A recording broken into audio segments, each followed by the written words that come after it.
विश्व के सबसे ऊंचे रण क्षेत्र में सियाचिन ग्लेशियर पर हिमालय जैसे ही अडिग होकर आप जिस तरीके से देश की सुरक्षा कर रहे हैं, उसके लिए मैं भारत का रक्षा मंत्री होते हुए आप सभी का अभिनंदन करता हूं। साथियों, सियाचिन की धरती यह कोई सामान्य धरती नहीं है। यह भारतीय राष्ट्रीय संप्रभुता और दृढ़ता का एक मूर्त प्रतीक है। यह हमारे नेशनल डिटर्मिनेशन को रिप्रेजेंट करता है। हम जानते हैं कि हमारी राजनीतिक राजधानी दिल्ली है, हमारी आर्थिक राजधानी मुंबई है और हमारा टेक्नोलॉजिकल कैपिटल या इसे प्रौद्योगिकी संस्थान कहते हैं वह बेंगलुरु है। जिस तरह यह सभी जगह हमारी अलग अलग राजधानियां हैं, उसी तरह हमारे भारतीयों की वीरता और शौर्य की राजधानी सियाचिन है। यह भारत के पराक्रम का मैं मानता हूं पवित्र मंदिर है। इसलिए आज ही नहीं, 5 साल पहले जब रक्षा मंत्री के रूप में रक्षा मंत्रालय का दायित्व तो मुझे मिला था, उसी दिन ही मैंने प्लान किया और उस समय army chief general Bipin Rawat ji हुआ करते थे, उनसे मैंने कहा और उसके एक दिन के बाद ही हम लोग यहां पर सियाचिन आए थे। साथियों, यह एक सुखद संयोग है कि अभी पिछली 13 अप्रैल को ऑपरेशन मेघदूत के 40 साल पूरे हुए हैं और 13 अप्रैल 1984 के दिन भारतीय सेना ने एक ऐसा सैन्य अभियान चलाया जिसकी मिसाल आज दुनिया में दी जाती है। ऑपरेशन मेघदूत भारतीय सैन्य इतिहास का एक ऐसा स्वर्णिम अध्याय है जो बीते 4 दशक से एक एक भारतीय को रोमांचित कर रहा है। सियाचिन में चला ऑपरेशन मेघदूत की सफलता हम सभी भारतीयों के लिए मैं मानता हूं कि गौरव का यह विषय है।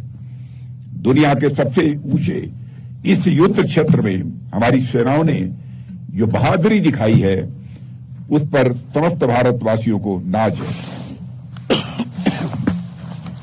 साथियों, वैसे तो मैं अनेक अवसरों पर हमारी सेना के जवानों से मिलता रहता हूं, लेकिन होली के अवसर पर आप लोगों से मिलना और आपके साथ होली खेलना मेरे लिए सबसे सुखद क्षणों में से एक होता है।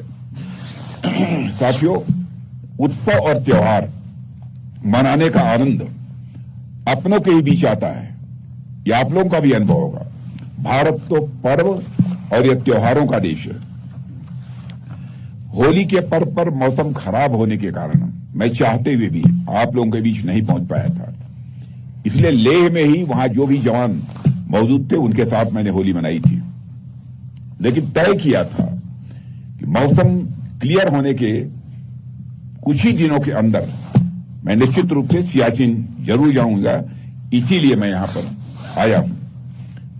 देर से ही आपको और आपके सारे परिवारजनों को भी मैं बिलेटेड हार्दिक शुभकामनाएं देता हूं।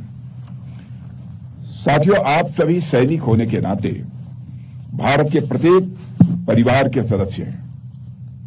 मैं भारत के सभी परिवारों के प्रेम का रंग लिए आपके बीच आया हूं।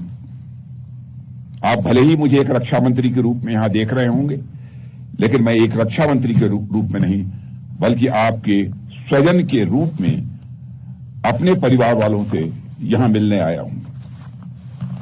साथियों, आप लोगों के फौलादी और बुलंद हौसलों के घेरों के बीच हमारा पूरा देश खुद को पूरी तरह से महफूज पाता है। हमारे देश की एक लंबी सीमा है और इन सीमावर्ती क्षेत्रों से कभी कभार चिंताजनक खबरें भी आती रहती हैं।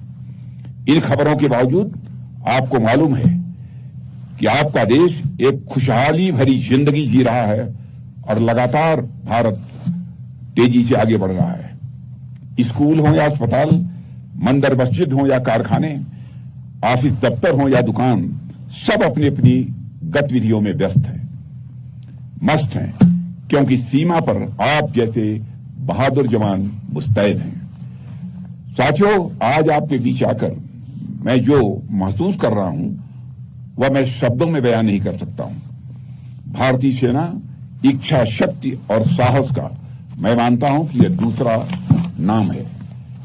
आपके बीच आकर मुझे ऐसा लग रहा है कि मेरे रगों में रक्त की नई धारा का संचार होने लगा है।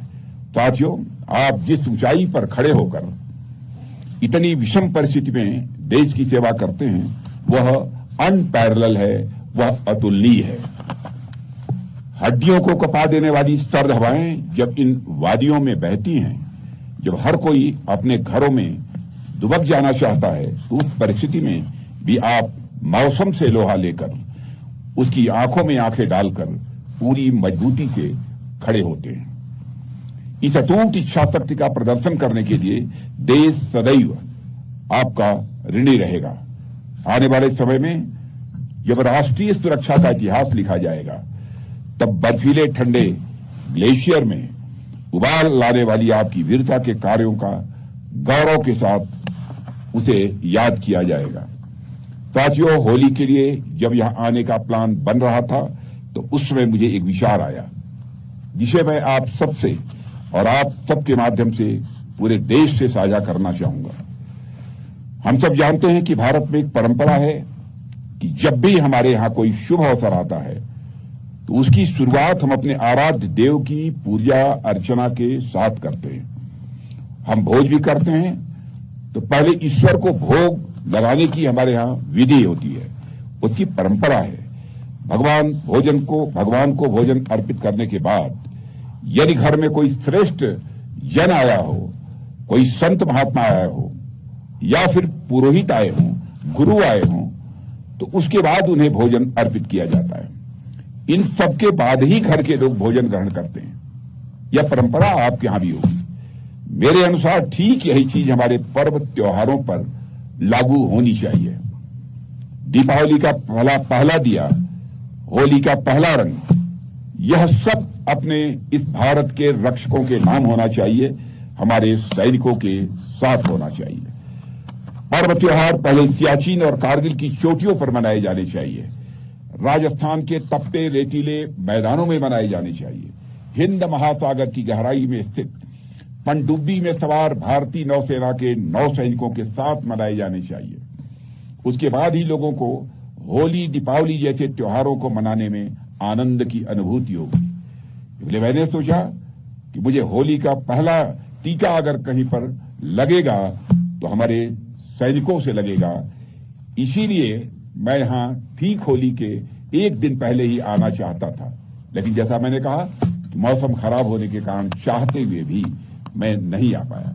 हमारे army chief general Manoj ji Pandey और सुचिंद्र कुमार जी तो यहीं पर थे, और मिस्टर बाली वहां पर थे।